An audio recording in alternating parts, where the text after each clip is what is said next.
again. Good evening. I'm happy that we can continue our seminar, and I'm happy that the weather is so good outside. Are you? I really enjoy that God always makes the weather that I should feel good. Isn't that good? He always takes care of my needs, and he knows that I love good weather and the sunshine, and sometimes it just accompanies me wherever I go. So it's a privilege. So let's remember shortly that we are studying and putting our study on 4 unchangeable things. By the law, we have proven that in our structure there must be a spirit. By the spiritual needs, we know it that we need love, and our human structure functions by love. And we have seen that there are 2 needs that our body needs. It is chemistry, and the other is electricity. And the one thing is done by the spirit, and the other is done by food. Yes? So we have seen yesterday that the spirit has the responsibility for everything that is in the body, and he, through the electricity and the chemistry, he is the one that is responsible to bring it in. So the electricity comes through his own thinking, and through his own thinking he governs the nervous system, the hormone system, the immune, the digestive, the blood sugar, and everything that is in our heart or in our human body is governed by what the spirit thinks. Now there are people, they have a low pH, they have a sour, and then they are suggested to eat more alkaline food so that they make their pH to be more alkaline. And they do that with a certain effect, but I tell them, if they would not be so sour in their mind, the things would be just going very nice. And they shouldn't need to balance the whole thing, because that sourness in the blood just shows a sour spirit. Yes? That's so important to understand. What we think just does everything in our body, because chemistry cannot govern itself.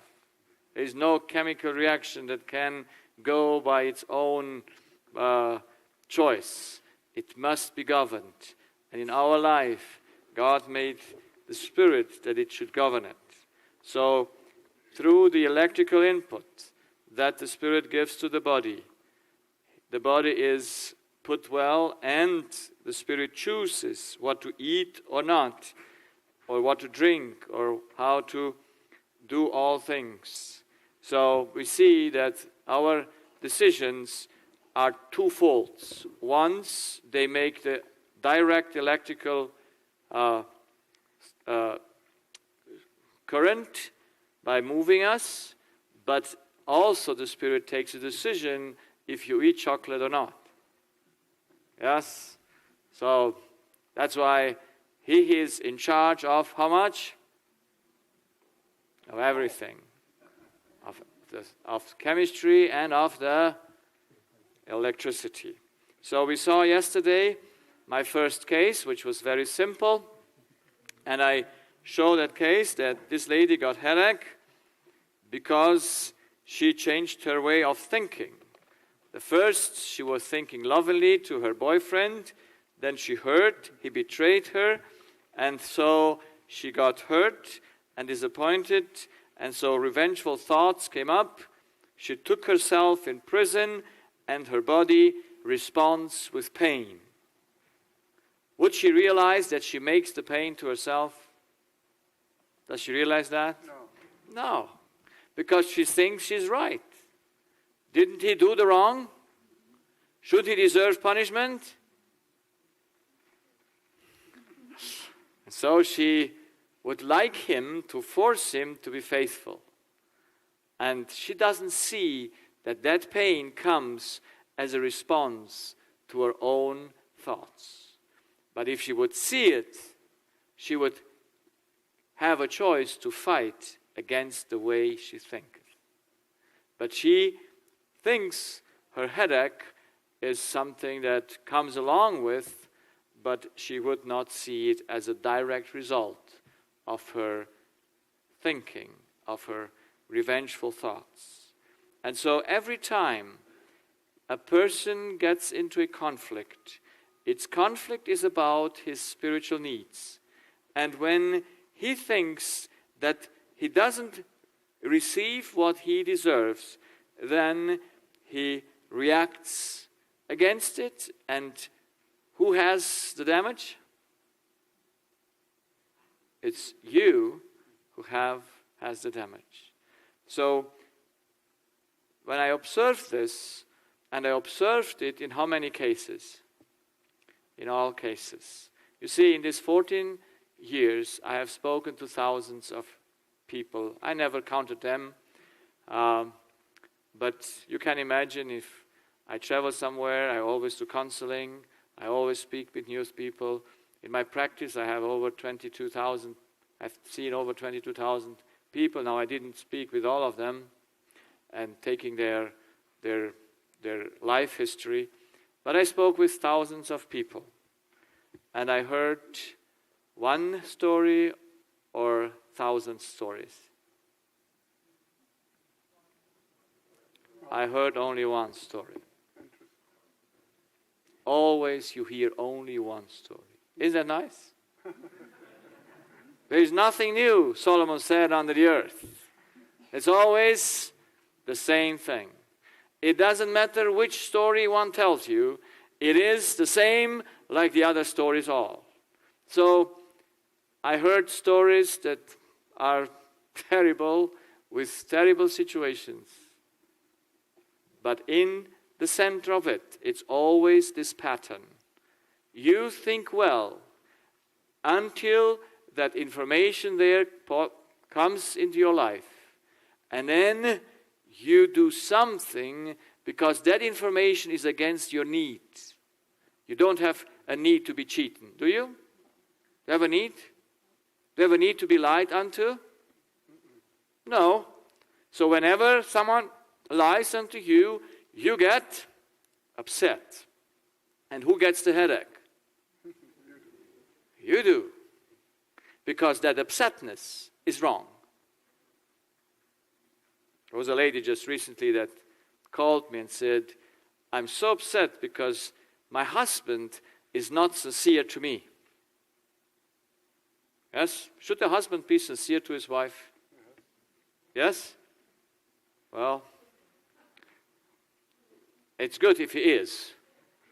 But if he's not, how much damage does she have? Depends. None. No damage.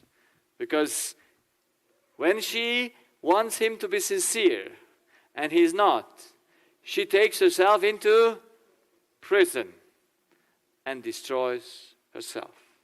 She has no peace anymore. She cannot sleep.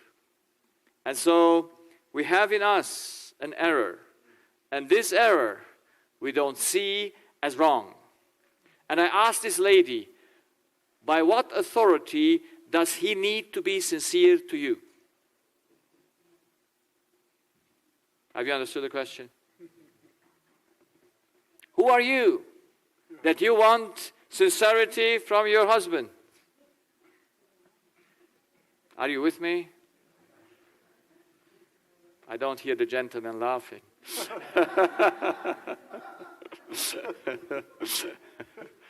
Because we must know who are we, what is the error.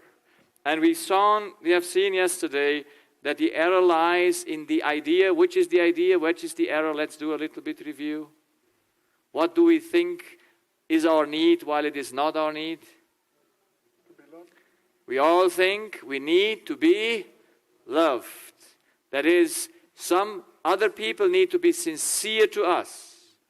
They are not allowed to lie unto us. And since we think we deserve that, when they don't do it, we get upset.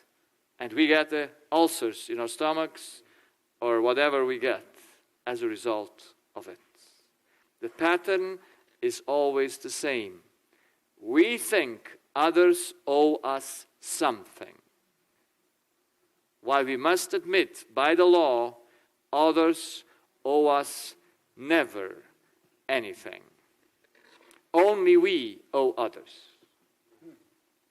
That's the truth.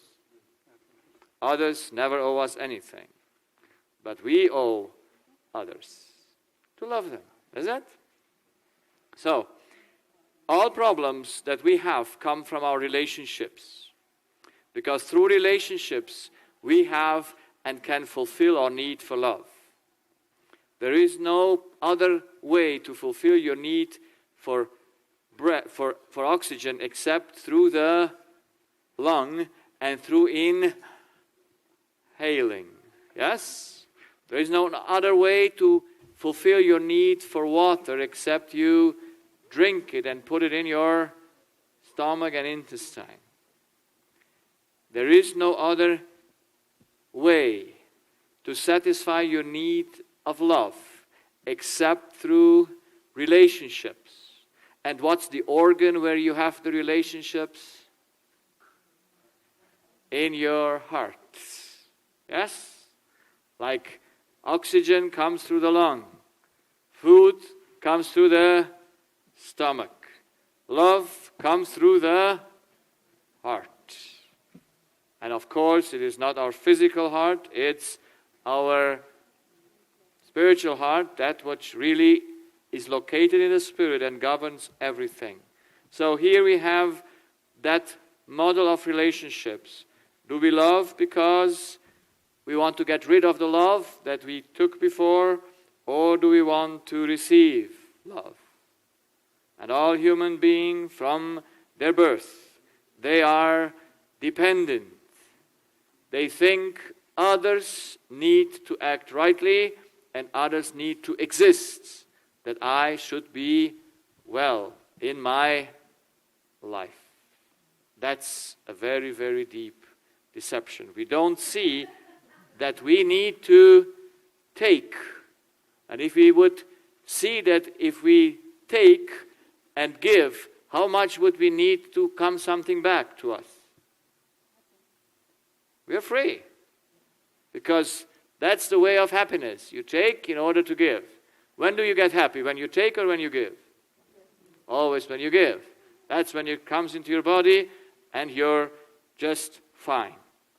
Now, on the surface level, we must understand to be loved is wrong. Do you like it? No. To be loved is wrong. It's only the need to love. We have a need for love. The fulfillment can only be through my own action, never to the action of another one. That's the law. There is no excuse to it. Because some people come to me and say, one lady came and she had allergies, and I said, well, yes, it's a love issue. And so she said, yes, but I have a lot of people that love me. I say, that's not the problem. You have some you don't love. That's why the allergies are there. But because if you would have people you would love, no problem. But we don't see it right. We don't see it the right way. So, why do we think we need to be loved? While that is against reason. While that is against the law of nature. And it is against our, I would say, way we were created. The cause is in the heart. It's in the subconscious. And it just was interesting how God helped me to come understand the subconscious. So, as I started to do my research in my practice, I was thinking that diseases come from different causes. Would you not think there are multiple causes? You would think so. And I was also thinking so. So I took my patients that had the diseases and put them in groups. all that has dizziness in a group, all that have tinnitus in the group, all that have throat pain in the group, and then there was a special group, they had all of them. No? There are people, they have all of them. They have cancer, they have diabetes, they have high blood pressure, they have just everything. And I was wondering about these people because they were my best people. I mean, I could research on them the most. I said, how could it come that they got it all? Yeah? And so, by the time I'm exploring their situation, at the end of 2007, I started 2004 in my practice. By the end of 2007, I realized that in every group, the common denominator was the same. That's how I discovered that every story has the same pattern and the same content. So there was in every story only one thought that brought all the problems. So if all the problems arise from one thought, how many problems do we have? Isn't that simple? I like simplicity. I really rejoice on simplicity. So after I discovered that thought, it took me 4 months to be sure it's so. Because imagine you sit there in your practice and you see that every person has the same common thought that makes them sick. And then you want to check that if that is true, because you cannot take it over. But I couldn't help. One day, one of our foster children was studying psychology, and he brought home a paper with a inquiry, a testing, you know, how you call that? Exam? Evaluation questions to see if you're in danger to have any problems in your life. And there were 25 questions. And guess what? They were asking 25 times the same thing. Would you think that psychologists should be smart enough to ask only one question once? There were 25 questions, and they all asked one thought. Every question was about this one thought. And when I read all those 25 questions, I knew I'm right. There is no more than this one thought. And that one thought is the thought of loss. Every problem that a human has arises from loss. Everyone, there's no exception. No loss, no problem. And loss is the deepest thought, because you can lose how many things? Spiritual ones and physical ones, yes? Everything is just because of loss. So that opened my mind. And I said, oh, can it be that in our subconscious, everything is just on one thought? And that one thought, then I came up with the time to understand, if this is our body, that's the brain, the cortex, and we have above it our spirit, then we have the subconscious, those are the 2 lines, make the subconscious. And then we have 5 senses, yes? All the information comes in through our sensitive organs, yes? And now, where do they go? What do you do with what you see? Where is it going? Where does that thing end up, so to say? It is in your spirit, yeah, it ends up only in electricity at the end, but we will see. So you have in your subconscious only 2 categories where you can put the things. There is either gain, indifference, that's the 0, or loss. Whatever you see, you have only 3 categories where you put it.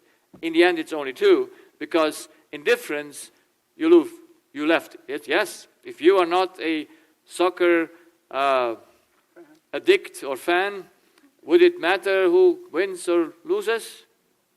No. But if you are, it matters, yes. So if something leaves you indifferent, then that doesn't count.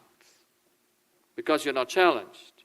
But we must put everything we see, we hear, we feel, we smell, or we taste in only these categories, because there are no more. No more. So why did you come here? To lose or to gain? If you would come to lose, you would not have come. Because no one can go where he loses. So that's the categories where you put the things, and now we have a decision process after the things are in the categories. That decision process is, for the gain, we must achieve it. That's why we have a yes. And the yes makes the electricity. It's the one in binary system. And then the indifference doesn't play a role because it doesn't challenge us. It went so well last night, did it? No interruption.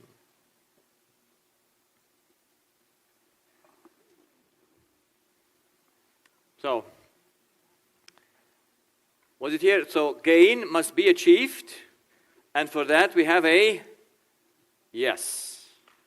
And when we say yes, we put our body into action. And when it is a loss, what do we say? We must say no. Loss must be always avoided. And for that we have a no. So all decisions that men have is just yes and no. And they're always a combination of it. So let's see, I'm thirsty. What do I need to think in my subconscious to drink? What do I need to think? I must think I need now to drink because this is a gain. So I drink. How long do I drink?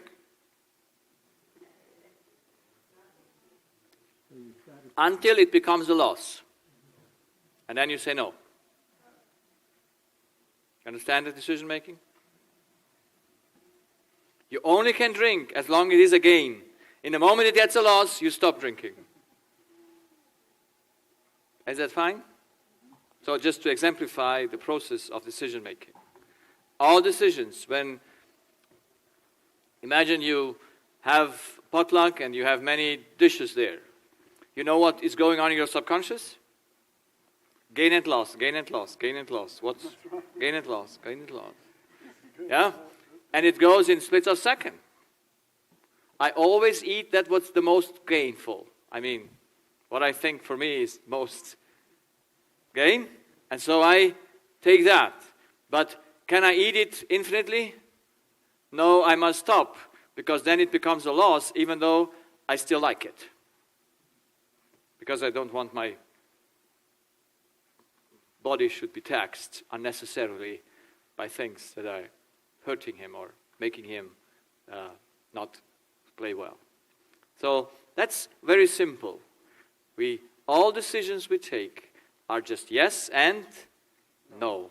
And they're always a combination. And you see, is anything wrong if I stop drinking? No, I must stop drinking because I have a space. Yes? If I drink too much, then it's... So that's why stopping to drink is a loss, and I have to say no. So every decision is just gain and loss. And we must say no to loss. There is no choice to ever say yes to loss. You can go to any therapy. As long as you don't see that you didn't lose anything by that what happened to you, you're still going to destroy yourself. Because there is no capacity in the way we were made to function to cope with loss. Loss, we must say no. So why then do people get sick? When they cannot avoid to say no. if you could say no to the loss, you're free. But if you cannot avoid the loss, then you're a prisoner in the moment you experience it and think it is personal loss. So, let's see. There is a little bit, to make it a little bit more plain, gain, indifference, and loss. What is individual in all people and what is the same in all people? So individual is the what and how much. So we might be very subjective to think, what is loss for me? Yes, and what is a gain for me? And how much? There are persons who consider an evil thing not so evil. They won't get a lot of problems. And others, they conceive a little thing as a very great evil, and they will have a lot of problems. That's subjective. That doesn't matter. That is individual. And that is not what I search to find out. Because any individual has his own individuality, and that doesn't matter. But what is set in all of us is the how. The how is not a choice. The how is set by the law, and it is the same in all humans. You will see that because how to become rich and how to avoid loss is set by the law, by how we function. So let's look from another perspective to it so that we don't get too much confusion. But we will have question and answering sessions after this. So the will. The will is the first place where the information comes in. So the will, I see in a computer system the screen. Does the screen take decisions? No, but the screen picks up the information and shows it to whom? To us. And so I then can take a decision. So the will is, so to say, the door to the heart. But it cannot decide. You must be conscious to take any decision. You cannot be unconscious and take decisions. Okay? There must be a certain conscious level for every decision.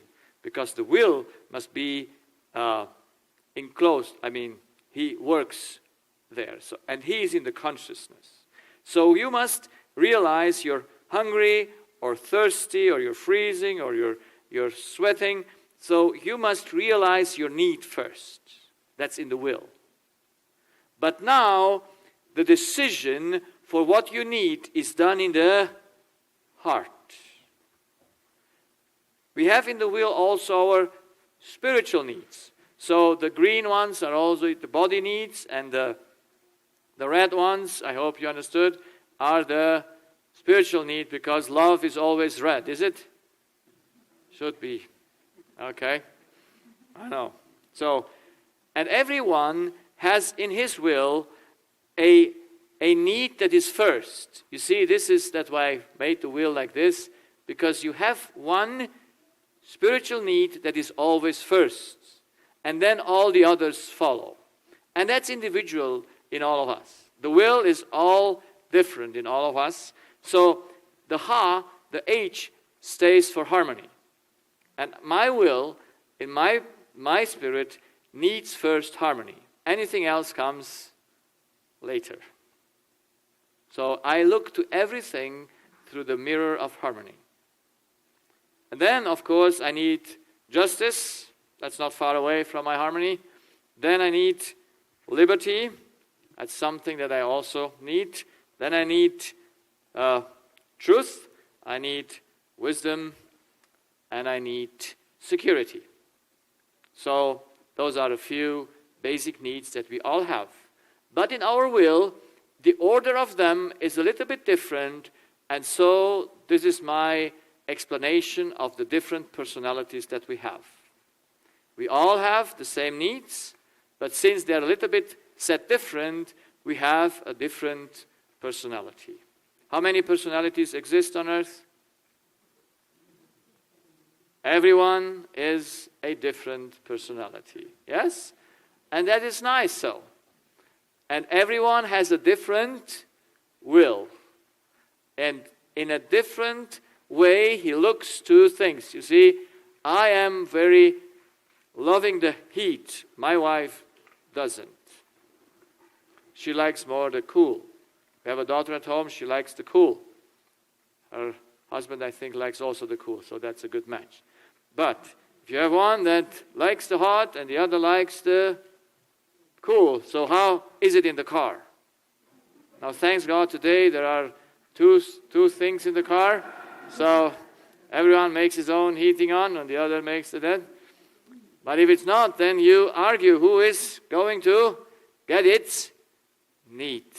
Yeah, the one opens the window and the other shuts it down. Yeah, so closes it. So it's, you see, that's subjective. And that is fine. We all can be different. That is nothing bad to be different. But the subconscious is nothing in us that is different. It is the same in every human being. That's why in the subconscious there is function. And function can never be a choice. Can you choose how you function? Can you or can you not? Can you choose how your liver functions? Can you? No, it's set by the Creator. You can only function as you were set to function. And in the heart, in the subconscious, that's why it is subconscious, because you don't need to know that, because it works by itself. Yes? Imagine you should always be aware, gain and loss, gain and loss, gain and loss, gain and loss. In a second, you can do it 200 times. Would that be nice to know it? Would it? No. Because that's subconscious. It should be just working how it is set. That's why you don't know how it works. But still you use its working. So are you inhaling? Are you breathing? Yes? Do you need it? Yes. So that function you use, but you didn't set that function. You just use that function. So in the heart, we are functioning all the same. That's why in the heart, in our spirit, we must make at the end the electricity. And at the end of the heart is the body. That's the brain. And it can be only, and it might be only one single brain cell that the spirit puts in the power. And from there the power goes all over. So that's also a nice thing to know. It's just one cell and because the electric system, the connections in the brain are multiple. One cell has 400,000 connections to other cells. One cortex cell, one Purkinje cell. Imagine. One. And you have about 30 to 60 billion of it. Now, can you imagine that? What kind of a network it is? It just goes beyond our understanding. So you put one electrical input in once, and it is gone where it has to be, and it comes to your leg. Yeah. So just in split of second, our heart functions, and they have measured how fast it is in you decide between gain and loss, and they measured that with the game player. You know, in the games, you must always, you know why games are addictive? Because you need to gain. You need to win and avoid loss. That's why it's a subconscious thing. You think soccer is a wise game or a stupid game? Now, I know Americans are not so into soccer, but I could take maybe American football or whatever. But there is no wisdom in any game. There is none. Because it just feeds your subconscious into wanting to gain something and avoid the loss. So, and they made this measurement. And they saw that until between gain and loss, you take a decision in 4.5 milliseconds. 4.5 milliseconds until you get the input to choose between gain and loss. I don't know how they measured it, but that's how they came up with it. And I think it's correct because we can see how fast we decide subconsciously and even realize it. So, we must put everything in gain and loss, and that's the spirit, that's the red thing, and we must say yes to gain, and we must say no to loss. We can say never yes to loss. Never ever. So every disease comes because you cannot avoid the loss. If you could avoid loss, you would have total control over your life. Because you have to say no to loss. Now the question is, how does that work that we think? Would you think you can avoid loss? Would you think you can? Everyone says no. But if he says no, he must have a measurement through which he sees how to come to loss or how to avoid loss. Can you say yes and no without having a measurement that says it to you? Can you? No. But before I discovered the measurement that puts everything into gain and loss, I asked myself, because I came to find all these things out step by step. And it took me 4 months until I knew this, after I once discovered loss. And so, when I finished, I said, every one of my patients has just one problem, loss. Everyone. I said, so how does that work?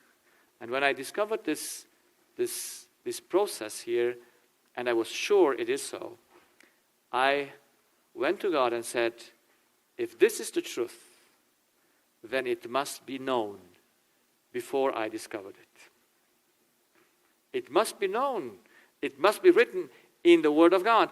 If loss makes us sick, then it should be a knowledge that should always exist, that it makes us sick. You cannot discover it after 6,000 years since Adam fell into sin, something new. Can you? No. And something that's so important for life. So I asked God and said, Lord, show me where is this written in the Bible. Because it must be written in the Bible. And of course, if I don't have Christian audience, I don't need to prove that to the Bible, but since this is a Christian audience, I give you a lot of Bible hints where all these things are written in the Bible, and you have read it before, but you didn't see it. Have you ever read the Sermon on the Mount? Yes? Okay. Did you see that thing in the Sermon on the Mount? Did you see this equation here, this functioning? Did you see it? No, if you're sincere, you didn't see it. I wouldn't have seen it if I would have not known it before. So, here is the Sermon on the Mount. And who made the Sermon on the Mount? Jesus. Who is Jesus? He created us, yes? And he said it. And in the center, and some people believe in a chiasmic, or I don't know how that works, structure. For me, it's not important. For me, the information is important. But it's just in the center of the message. And look how Jesus explains it. Not so complex like I do it. But that's his wisdom. He just says it in 4 or 5 Bible verses. He explains the whole heart in the center. So he says so. Lay not up for yourself treasures upon earth, where moth and rust doth corrupt, and where thieves break through and steal. But lay up for yourself treasures in heaven, where neither moth nor rust doth corrupt, and where thieves do not break through nor steal. For where your treasure is, your heart is also. Yes, is it there? Yep. So, what is the first need of the heart? Now think, because Jesus gave us raw material here. Yes, now we have to chew it and to take it apart. The heart needs a treasure. How must the treasure be? What's the only one condition for the treasure?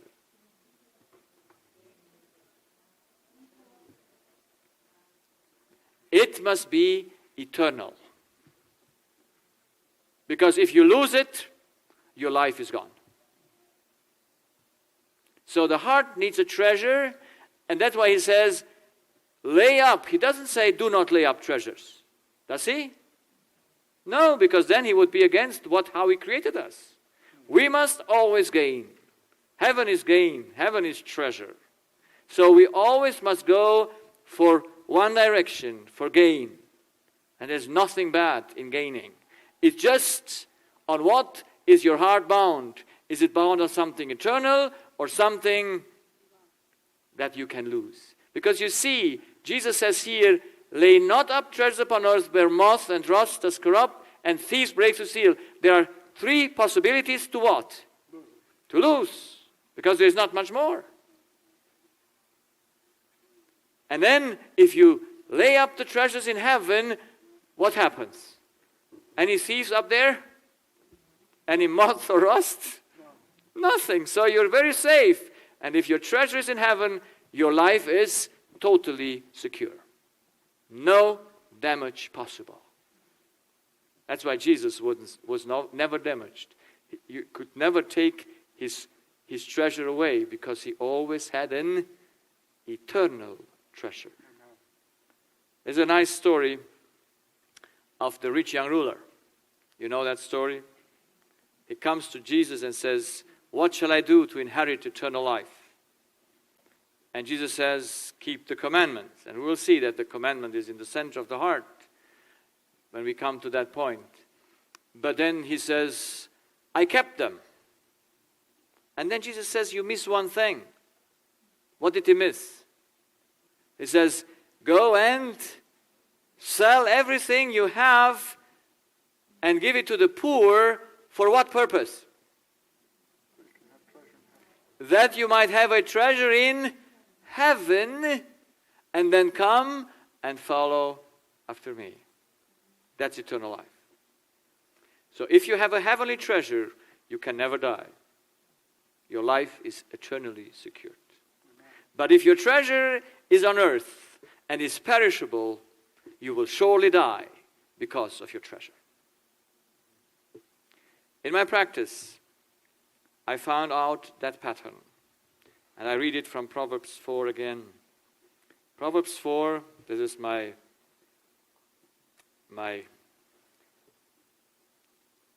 how you call attending doctor? Solomon. My son, attend to my words. Incline thine ear unto my sayings. Let them not depart from thine eyes. Keep them in the midst of thine heart. For they are life unto those that find them, and health to their whole body or flesh. Keep thy heart with all diligence, for out of it are the issues of life. So where does life come from? From the heart. There is a place where it starts. And that place starts with a treasure. It must have treasures. But the treasure must be eternal. And if you have eternal treasure, can anyone steal them from you? No. So my patients come to me because they lost a treasure. And the higher the treasure, the greater the disease. Everyone loses treasures. You don't lose things that are unworthy, do you? You don't lose things that are unworthy. You only lose things that you treasure. So,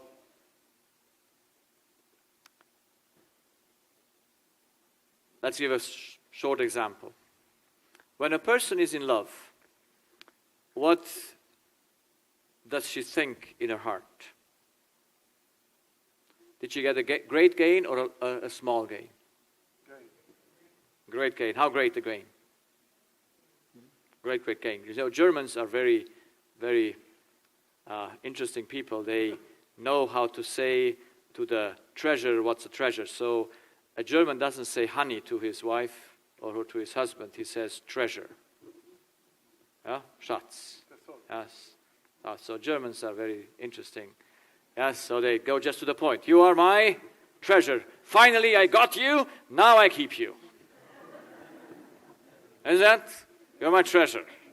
And then when I call my wife, sometimes I say, treasure, where are you? Oh, that's how we do it. We call the treasure by... But that's how we express it. Treasure. Now, when your treasure dies, what is happening with you? Loss. You have a great loss or not a great loss? Great loss. And what happens then with you? You go after. You know, there are patients and stories that people said, when you die, the next day I kill myself. And they're old people, they do it. Sometimes they cannot do it, but they would do it. I have one patient, he's now 92 years old, and he was very in love with his wife, and she passed away a few years ago.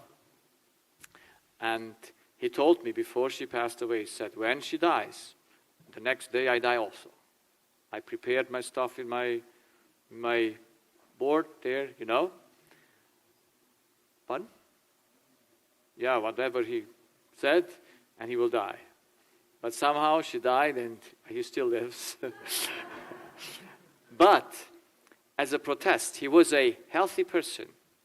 After his wife died, he does not now come out of the bed anymore. He doesn't walk out. He can walk.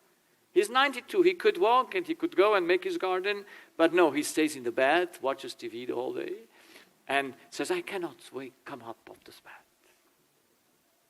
That's his protest, because he lost his treasure. And he wants to go after it. So, that's why, you see, what happens when a person loses love for the other person? What is in the heart as a process? Let's say you are in love with a person, you see him as a great treasure like a diamond. Yes? And you feel, when you treasure another person, you feel very, very good. Yes? It's the best feeling. Why does that feeling diminish? Some say it would be a too high stress, but that's no stress. Why does that diminish? Because with the time, after a few weeks, you see that the diamond has some scratches. And then it diminishes in value. And after a few years, it's not diamond anymore, it's just gold, but still a treasure. There are still some feelings there. But then it comes to silver and to bronze, and then it comes to iron, and then it comes to rusty iron, and then you cannot keep him anymore. That's what happened in us. People come to me and say, I don't feel anything for her or for him. I say, I know why. You don't treasure him anymore. He's for you a loss. That's why. We would always stay with people as long as we would treasure them.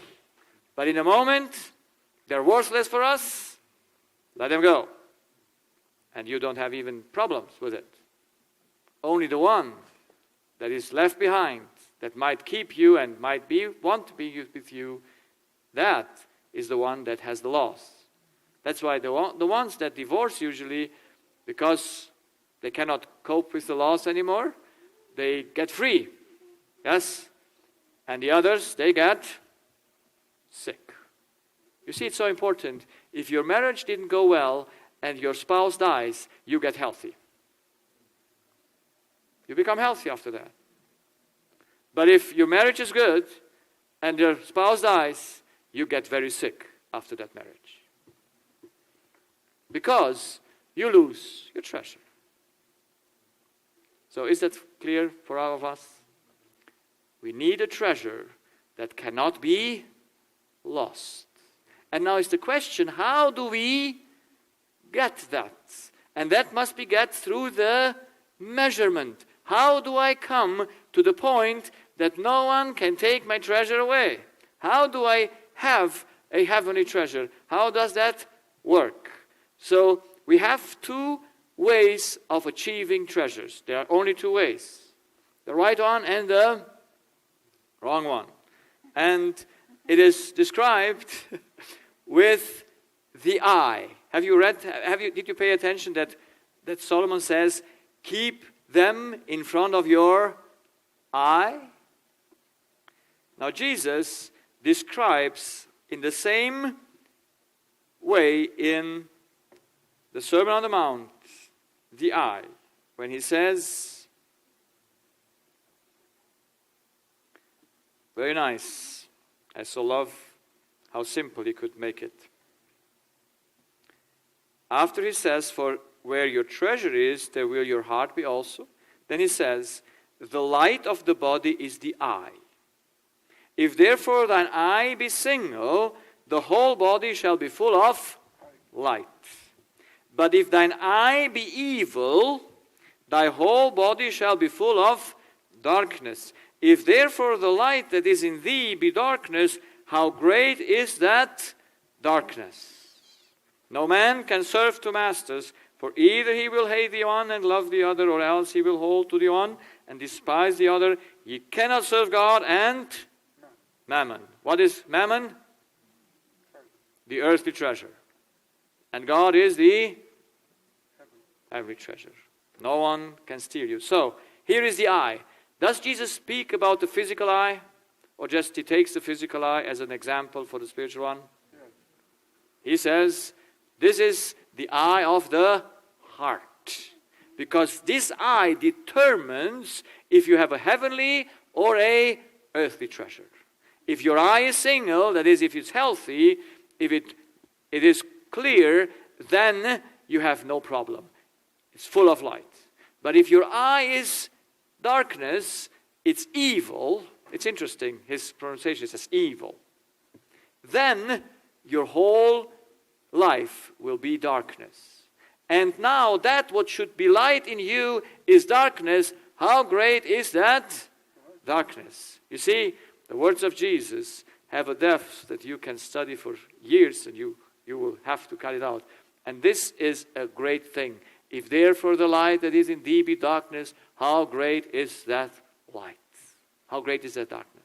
And we will speak about that darkness tonight. We must understand the eye, because the eye is a determined factor if you will have an earthly treasure or a heavenly treasure, if you will live eternally or if you die eternally. So, let's look to it. Here is the eye. And we start from the back of the eye and coming to the front. Yes? So, the first thing is, how do we get to gain? What is gain in one and what is gain in the other? In one eye is gain when you receive. That's the definition of gain. And in the other eye, gain is when you give. Which eye do you like?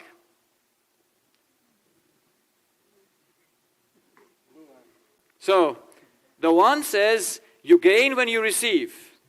The other says you gain when you give. Which do you like more? Which is the right eye? How do you get to be rich? By receiving or by giving? By giving. Yes? Everyone is nice with the giving? Yes. So, how many doors do we have here in the back? Maybe you have 2 doors. And so, let's see what is your heart, because that's also important to know where your heart is, yes? Because your heart will always go to where? Where your treasure is, yes? So, at one door out of this room, you receive $1,000. At the other one, you give $1,000. Which door do you choose?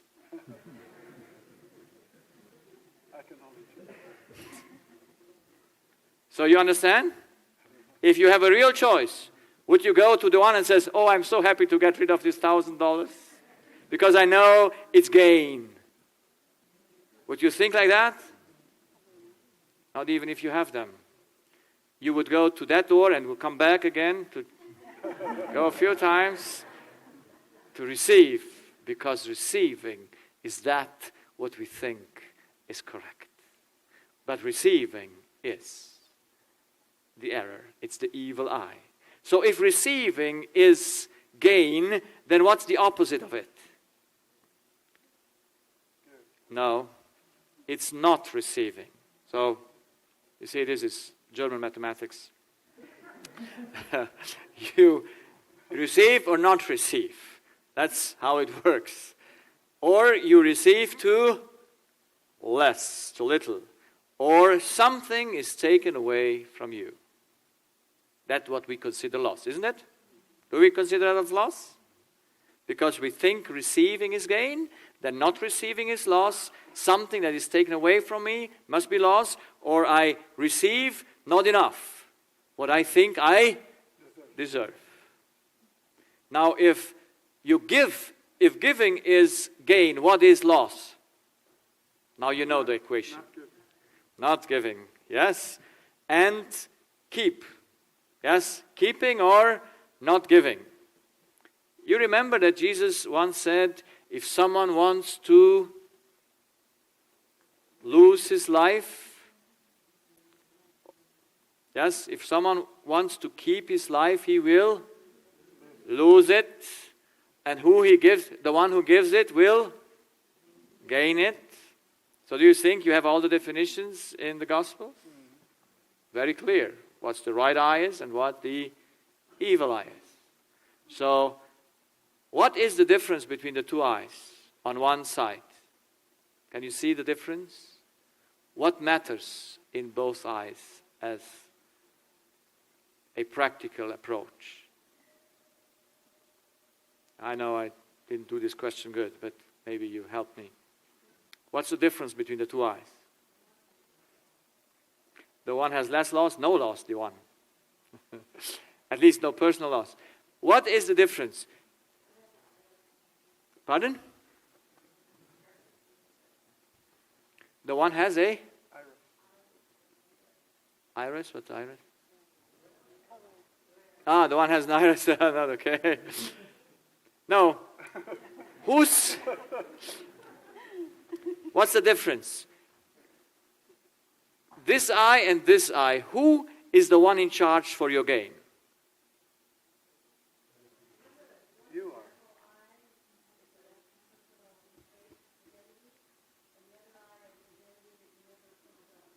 Yeah, we will come to that, yes. So, which one, what does the one eye and what does the other one? Here, you are dependent on what others are doing. Yeah. And here, you are In control. independent of what others are doing. Because receiving, not receiving, receive too little, something is taken away, are whose actions? Of others. But giving or not giving and keeping is whose action? Yours. So, who can only make yourself lost? You yourself. If that's the truth, then you have full control. You see, I was one evening in those early years in my practice, and I was sitting there, my last patient was gone, and there came a thought to me that says, no one can make you lost, only yourself can make you lost. And I took that thought and I said, I have to see if this thought is right or not. And I came to the conclusion that this thought is very nice and very freeing. Imagine no one can make you lost. How much fear would you have? How much people would you need to control? Nobody. To how many would you need to put borders? To how many? None. None. You would just be free because you know only your actions, your yes and no, can make you lost or can bring you gain. No one else. Isn't that nice? Yeah. I find it fantastic. It saved me a lot of anger. It saved me a lot of things. When I once discovered it, I said, okay, I always must miscalculate the loss when I think I can get it. So, all things that matter is loss exists, but it can never be personal. We will see also gain is not personal, but that we will come later to that as well. So, people, when a child dies, is that a loss? Is it a great loss? Yeah. Yes. But if it's not yours, does it matter to you? No. If it's maybe a relative, it might matter a little bit. But if it is in Africa, oh, it's a sad thing, but you will still sleep well at night. But if it's yours, it's something different. I have many stories. I just recently had a gentleman, 49 years old, biology professor. And I love biology professors, or I love all kinds of professors. And he comes to my practice because he is in a institution, and a health institution, because of a burnout. And of course, they don't send him to me because I'm a burnout specialist. They send him to me because his left ear is making him problems since 5 years. And his left eye makes him problems since 1 year. It diminishes in sight. So left ear, left eye. And I, of course, don't ask him only about that. I ask him what does he have else in the body, because I take the whole body as a approach, because the body can never lie to me. You tell me your body systems, I know your story. It's very simple. Isn't it fantastic? A doctor should know immediately after the body, who can never lie, that the body is governed from the heart. And it shows all your losses. And this gentleman, 5 years ago, before the year started, lost his sexual ability with 44 years old man. If a 44-year-old man loses his sexual ability, does he have a great problem or a little one? He has a great problem. Because since the sexual instinct is so strong in men, when they lose it, they can never lose it except they have a heart problem. And so I said, what happened in your life? What did you have for an event that was there, that brought you into this situation? And it was so in 2009 or 8, so 4 years before he got his physical symptoms that took away his power of sexuality, and then it had a problem with his wife and so on, and it's an all going on, vice circle. He said, we had 4 children, and there came a last one, a little angel, and she was 6 years old, and she was selling cherries on the street. And she wanted to get over the street to get more cherries. And a car passed by and killed the child. That happened 9 years ago. Now, can you understand his stress? But why does he get sick? What does he think in his heart? Great loss or small loss? Great loss. Personal or not personal? Personal. And so he is in prison unto himself. I asked him, how often does he think on that event? What did he answer? Every time. Does he do this thinking because he wants to, or he cannot otherwise? You see, he's a prisoner. And everyone who is a prisoner must deceive himself. The body is just the output of a prison spirit. And I asked him, I said, Could you not think differently? How did you think before you had the child? How was his thinking before he had the child? Before the child was not even conceived. Had he any problems? Was he happy? He was. Now that he got the child, yes, he can be more happy. But tell me, a child for 6 years is better than no child for no years? Should be. Should be, but we don't think like that. I have patients in my practice. They said, I never wanted a child because I was afraid I could lose it. So better never have a child. Huh? So one didn't want to have a child because of afraid to lose it.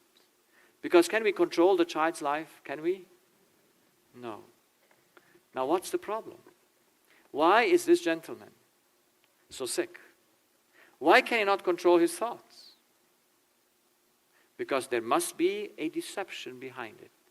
And we want to see that deception. And that deception lies in the identity, who am I? The I says, who am I?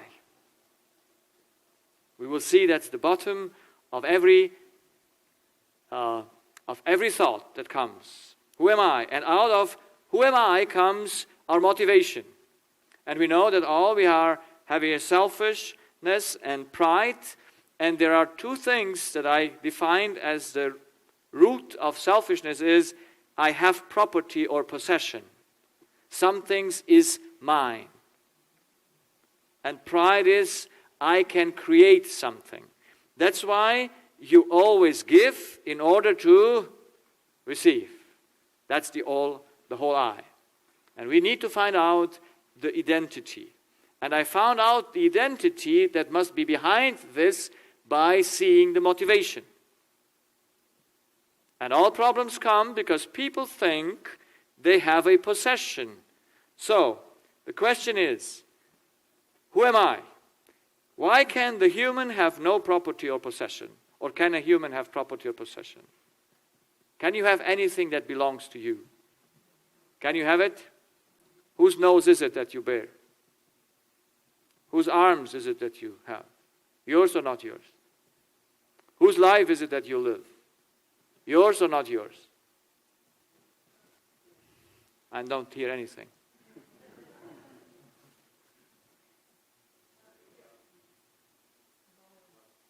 It's not ours. But we all think it is.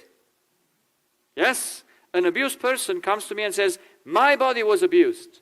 I said, yes, but it's not your body. It's not your property. You have been abused.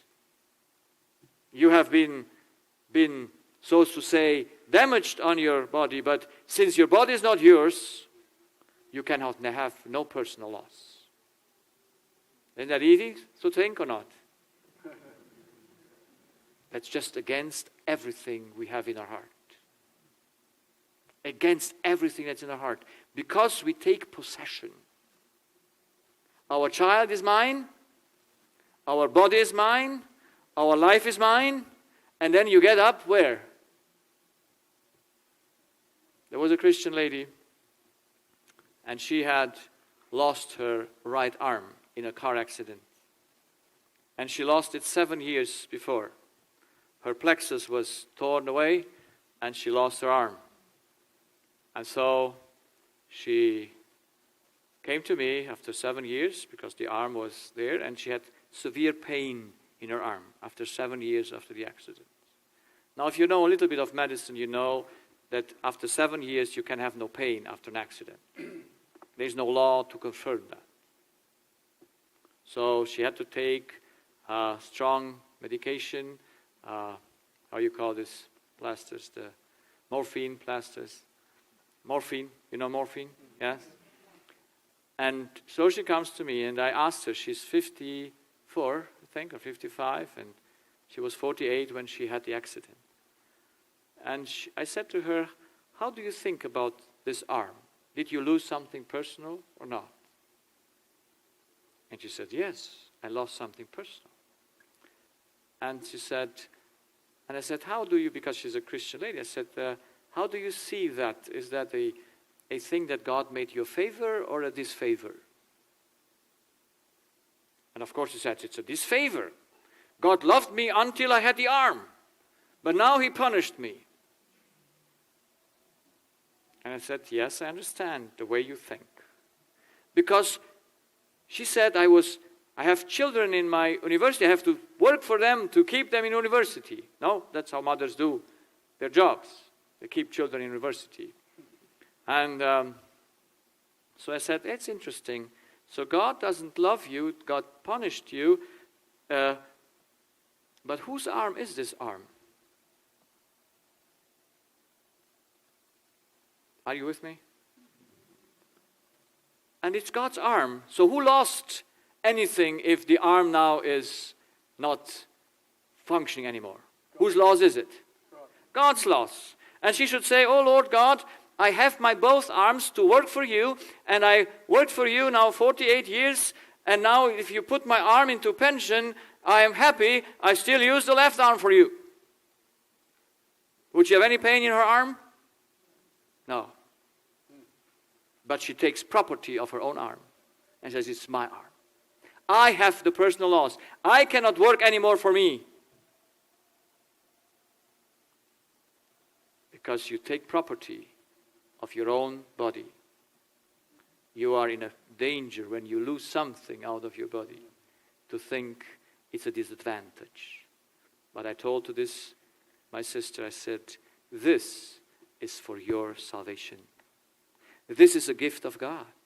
That you might understand something, that if that darkness is in your heart, how great is that darkness? If Christianity doesn't bring the truth to us, that nothing belongs to us, it is worthless. There is nothing you can own at any time, because all you are is inherited. You can never claim anything your own. If you do it, you're in deception. And whenever you lose a part of your body, you will say, I was having a personal loss. But if the arm is God's and you lose him, you say, oh, poor God, sorry for you. I'm feeling pity, but that's fine. You know what you do, and I'm happy to serve you with one arm. But we are calling ourselves Christian, but our arms are not in his service. Isn't it? Our bodies are not in his service. We are just serving ourselves, but we are Christians. Thank God he takes something out of us, what is his, away, so that he make us aware that it is not ours. This gentleman who sit with me in my practice, I know that God was in that car accident because God must go hard ways with us to open our eyes that the child is not ours. If he would not take possession of that child, he would accept the death of that child and would say, like Job said, Job was a righteous man. He said, God has given and God has taken. Naked came I, and naked I go. What have I lost personally? Yes, there was a great loss, but it was not my loss. So we can have pity with loss, but there is only one that loses. That's our God. To him only we can do either gain or loss. We can never do it to ourselves. But since he made us to give us everything that we gain, so he says, everything that is mine is also yours. But not as a possession, but as something that we can enjoy. Jesus says, I conquered the throne, and you will sit together with me on my throne. Does he share everything with us? Yes. But will we ever say, it's my throne? Never. Because we know it's ours only through Christ.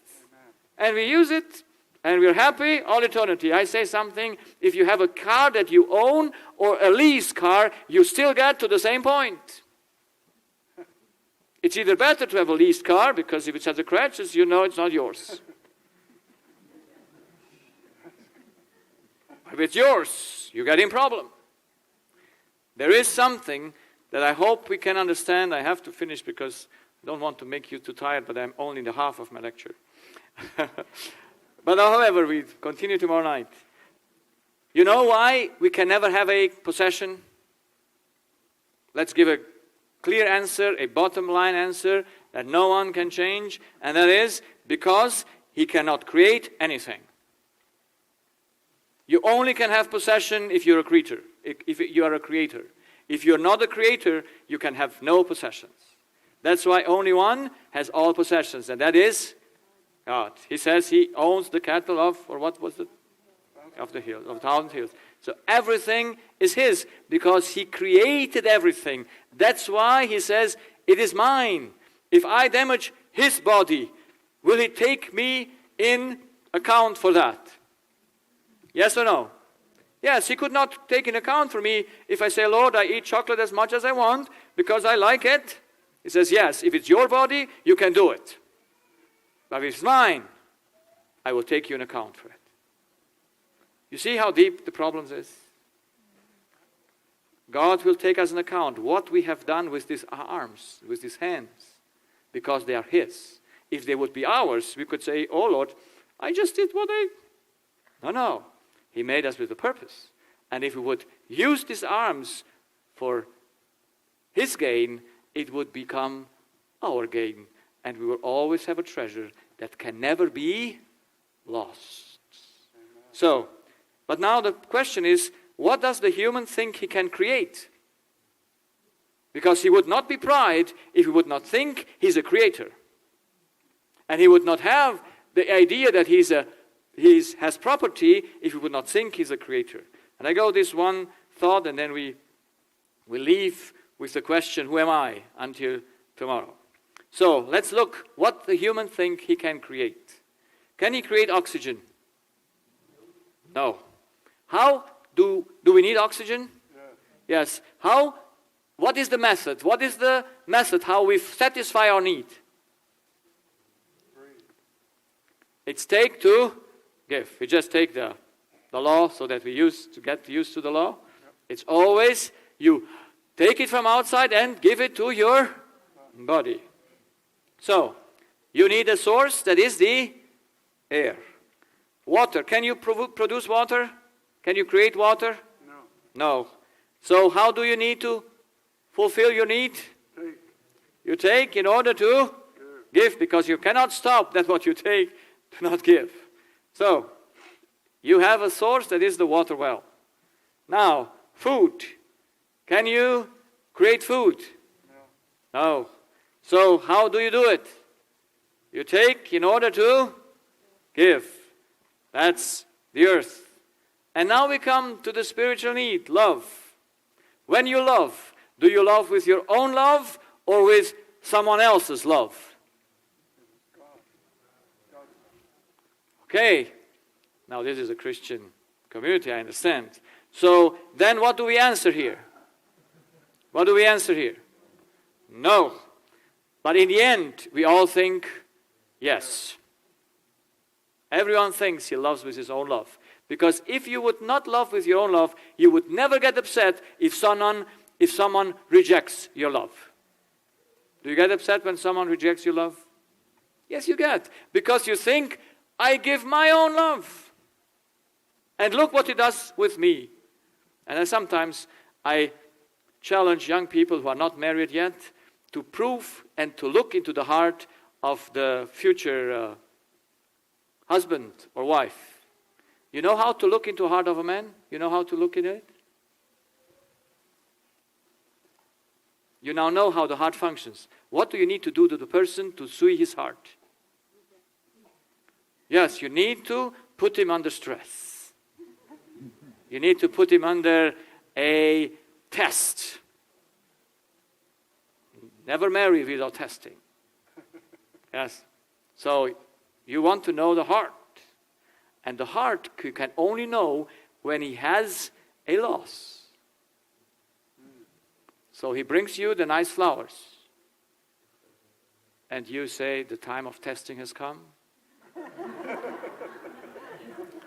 And then you just put them somewhere or throw them away or whatever you do. But don't do the test after you're married. It doesn't work anymore. So only before, because after you cannot change. Yes. But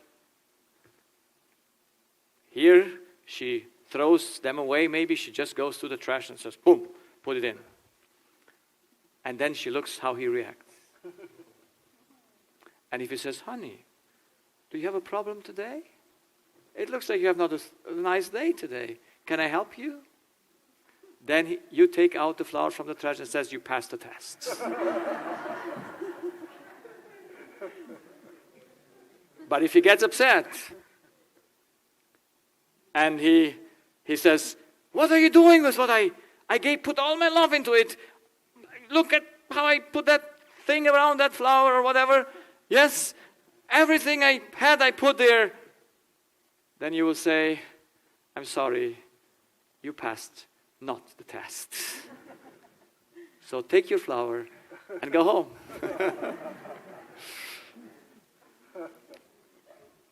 You see, when I say that to young people, they say, if I make that test, no one will pass it.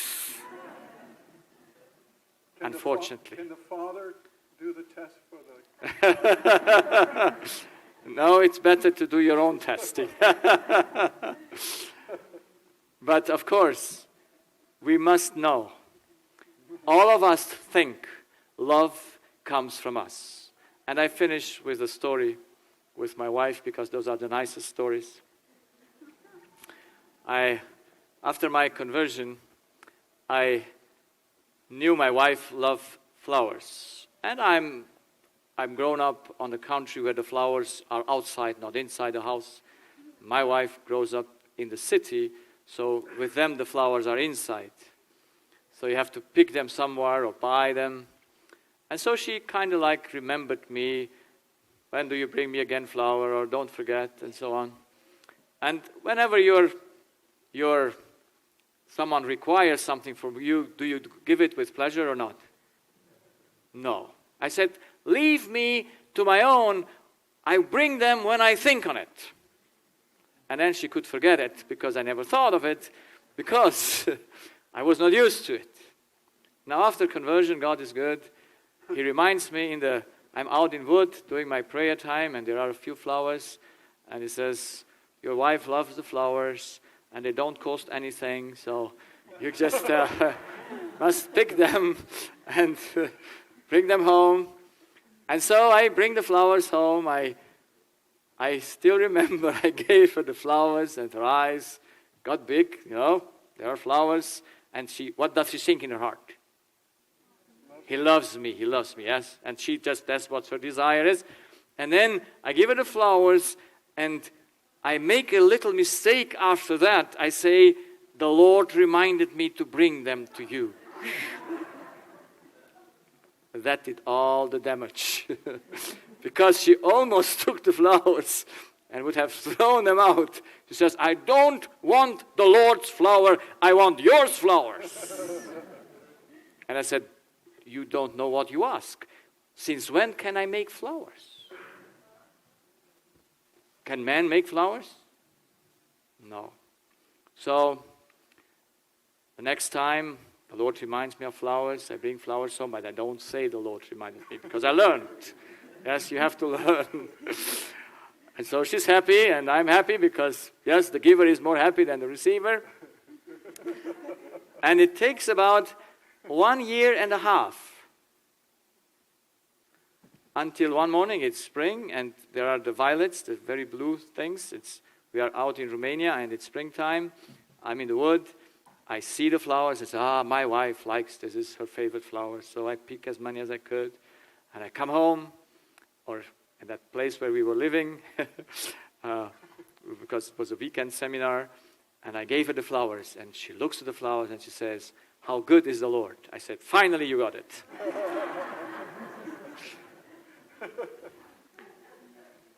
Who should a man praise when he has a good wife? God. When the wife makes the good good food, he says, I thank God for such a good wife. Wouldn't that be nicer than saying thank you to the wife? I know it's hard. Women won't like it because they think I deserve the praise. But I read in my Bible, in that chapter, in that law, where in that Sermon on the Mount, when he says, the others will see your good works, and who will they praise? You? No. They praise your Father in heaven. But why does the wife want the praise? You see, my wife had to teach me to say thank you after she gave me the food. Why does a woman need praise? Why? Why does she's not happy? Because she made the food, she gave all she had, she didn't give it from herself, everything is fine. So she would say, okay, when someone praises her, she would say, oh, don't praise me, praise God, because I did it for him, not for you. And I did it because I took from him the power and gave it. And you have the benefit. Wouldn't that be nicer? It would. But in the end, it's not so. So you see, we have to learn a lot of things. We think we can produce love. That's why we give to receive. That's why you do the fine cooking and you want some, at least a thank you. Because you think you did it from yourself, from your power, from your thing. And how much power did you use? How much element did you use in that cooking? How much come from you? Nothing. So why would you expect the praise for it? So humans give in order to receive. That's not the law, isn't it? Yes? If you give to receive, you are outside the law. Because the law says you take in order to give. And giving is the end of the equation. And you're happy that you could give it, and that's the gain. That's the heavenly treasure. So people don't know who they think they take from. So what does the human think he can create? He thinks love is his creation. Ask people, and you will see it in their heart. That's why they get upset when they put love in something and their love is not appreciated or their acts are not seen as they should. So, who does man think that he is? That's the question for you to think tonight. Because there can be only two identities. You know that? You either are a creator or a creature. There is no more thing. And there is nothing in between. You cannot be half creator, half creature. It's not possible. You're either or. So now you can see and think. And tomorrow I will give you the proofs that we all think we are someone that we are not. That's why we fall into the pit. And that's why the evil eye starts with who you are, with your identity. I have no time to explain it why. That's why I finish here. And I hope tomorrow we catch up with the time and go faster. We hear our music, and then if you still have questions, we can speak about that.